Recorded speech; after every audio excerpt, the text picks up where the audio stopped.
But we've been taught in society, haven't we, in this frictionless society, that actually easy, one click, the world should be about not about challenge. So are we actually going against the general direction of the way that technology is taking us by saying that? Well, technology's given us the easy life, isn't it? And I think that's we're all so busy, and one click is just the easy answer, isn't it? And I'll be the first to admit that I do that with certain things, and but you've just got to sit back sometimes and just really think about, but what data am I giving people by doing this?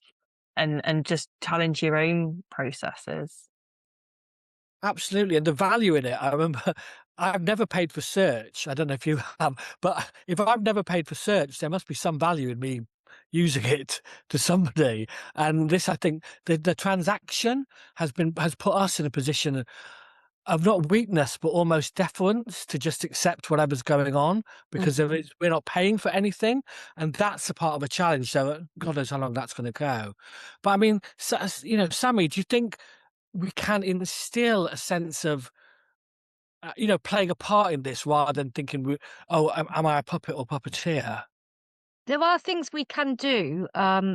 However, I do think we have to be a little bit careful about putting all of the responsibility on ourselves because people with I'm not just people with neurodivergence. There's a lot of people with addiction issues where that it's almost they've been born into a situation, because of their family or whatever, where they're prone to maybe issues with dopamine seeking. And if you think that alcohol, it says on there, drink responsibly, gambling, gamble responsibly, it's almost like, we'll give you the tools to go and enjoy yourself. But, oh, by the way, it's up to you whether it's your responsibility to use it properly.